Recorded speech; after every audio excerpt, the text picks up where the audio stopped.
Alright, the next comic coming to the stage is another out-of-towner. Risked his life just to be here for you guys tonight. Guys, give it up for Bobb Sixx.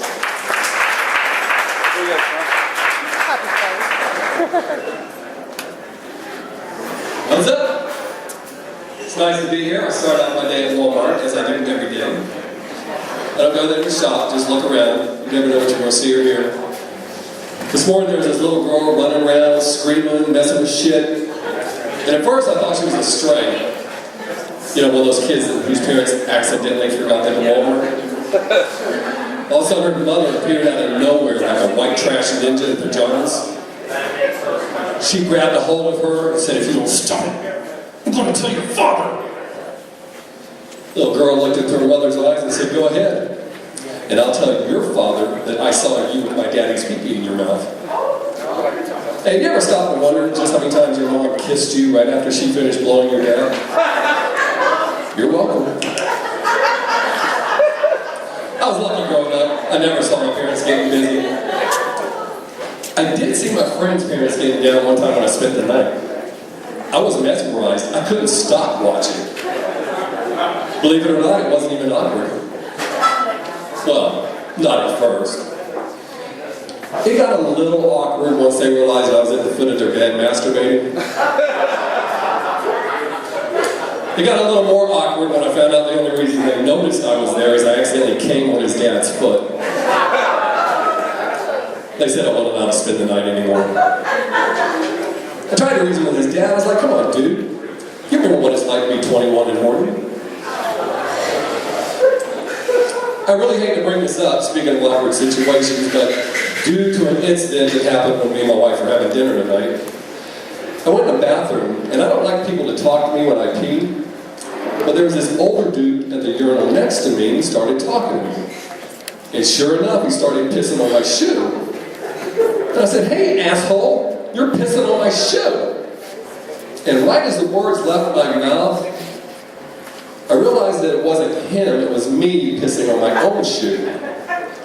I was like, shit, maybe he didn't hear me.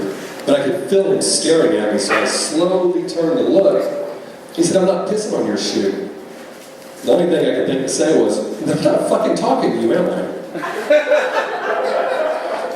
There's another hot button topic going on right now, and it's about women breastfeeding in public. I don't have a problem with it, and I don't just mean from the entertainment value of it. If that's how you feed your baby, that should be the most important thing to you. Who cares what some overly sensitive, narrow-minded piece of shit thinks about you? That being said, now if a woman has both tits out and is masturbating while she's breastfeeding, then yes, you should be offended. You have a reason to bitch. Also, ladies, if your child is old enough to tell you he wants to suck on your titty, that's too old to be breastfeeding. You need to knock that shit off. One of the real issues going on right now in our society is double standards. For example, if you're at the zoo and a monkey throws a piece of shit at someone and hits them, it's funny. But if I pick up that same turd and throw it at the same person that was just laughing about it, suddenly it's offensive. I think it's fucked up. Did you know? I like to make sure everybody learns something during my sets. That 38 out of 50 states have written laws telling their citizens it's wrong to fuck animals. That's a fact, you can look it up. I don't know what bothers me more, if the fact that 38 states feel they need to tell their citizens it's wrong, or if the other 12 apparently think it's okay. I'm one of those people that's all about pushing boundaries, testing your limits, getting out there. However, what I use as my moral guideline is I don't do anything that I wouldn't want my wife and kids to hear about on the news. For example, I would never want them to hear, local comic Bobb Sixx was found dead in his home today. He'd been masturbating, had a ball gag in his mouth, a rope around his neck, a gerbil running around his anal cavity with Frank Sinatra's "I Did It My Way" blasting on the stereo. Police do not expect any foul play. Here's Rusty with the weather. Hey, have you ever noticed that Jehovah's Witnesses don't come around bothering you during the cold months? They only come out when it's nice outside. Doesn't that kind of make them Jesus' fair weather friends?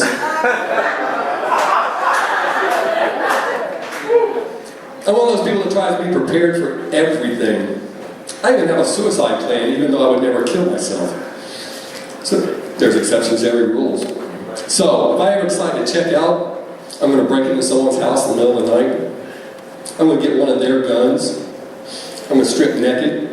I'm going to put on a condom. I'm going to slide into bed with them. And it makes me laugh imagining them telling the cops, no, I don't know him. Yeah, that is my gun. No, I don't know why he's naked and wearing a condom. This morning I was watching the documentary on plane crashes. Now I have a plane crash plane.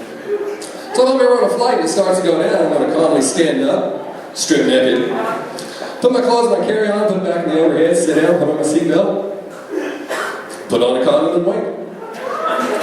Makes me laugh imagining the investigators going through the wreckage, finding me going, what the fuck? Just for the record, not all of my plans involve me being naked. For example, my prison plan doesn't. Ever. I'm sorry if I seem a little off tonight. I think I witnessed a crime on the way here.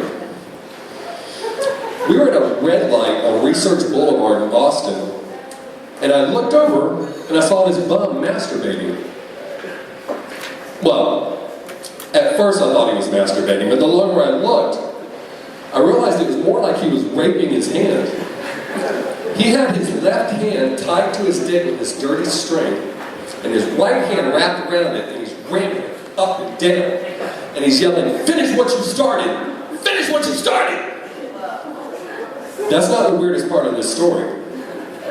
What's even weirder is there was another bum behind him that had his pants pulled down and had a heart on, and he's yelling, I got next!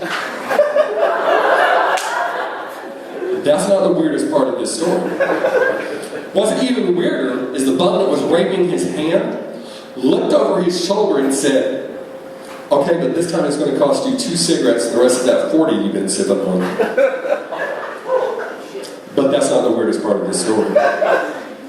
What's even weirder is that try as I may, I can't resist the urge to tell you that I sat through 3 red lights with my emergency flashlights on.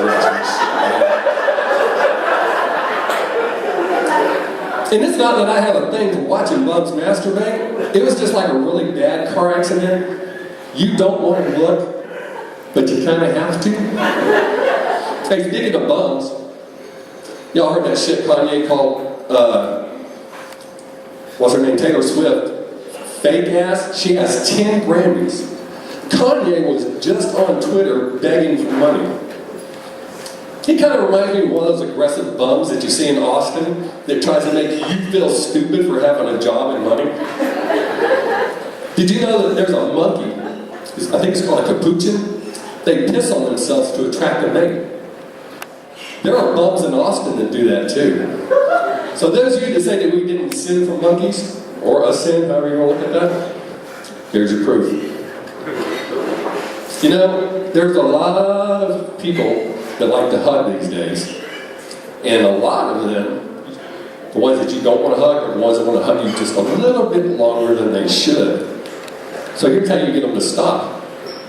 When they're hugging, whisper in their ear, you're giving me a boner. That works for men and women to make men and women stop hugging you. You know, a lot of people ask me if I'm gay. I'm not. I don't know where that shit comes from. I don't think I project gay. And I know I'm not for 3 reasons. Number 1, I thought about it. Like, I don't mean I thought about participating. I mean, I wondered, is there any possibility if I could be or not? I know I'm not because I don't find anything sexually attractive about men. I cry when the doctor sticks his finger in my ass, so I could never imagine having a dick in my ass. And growing up, my best friend was gay. We're still friends to this day. He lives in Arlington. I didn't know he was gay for the first couple of years. I just thought he kept blowing me because my girlfriend wouldn't do it. As you can see, he set the best friend bar pretty fucking high. I'm going to leave you with this. A lot of people ask me if I'm on drugs. I guess I can understand that. I've been clean since January 24th, 1987. Thank you. And I'm not going to lie, drugs were great. I had a lot of fun, but they got out of control. I started missing a lot of important shit like school, work. My birthday, 1985. You think you fucked up getting drunk and missing a couple of hours? Try an entire year. People go, hey, you remember that time? And I just have to go, sure. The other night, me and my wife were at my friend's house, and he goes, dude, do you remember that time we went to the petting zoo, and we were all fucked up, and we rubbed salt in our ass cracks, and then when no one was looking, we pulled our pants down and let the animals lick the salt? No, I don't remember that shit, dude. Unless you can prove it, don't be telling people that. Turns out he's got pictures. Oddly enough, I looked like I was having a damn good time. Hey, that is my time. I do appreciate you sharing your laughter with me. Come find me on Facebook and Twitter. I can be your good friend. Peace.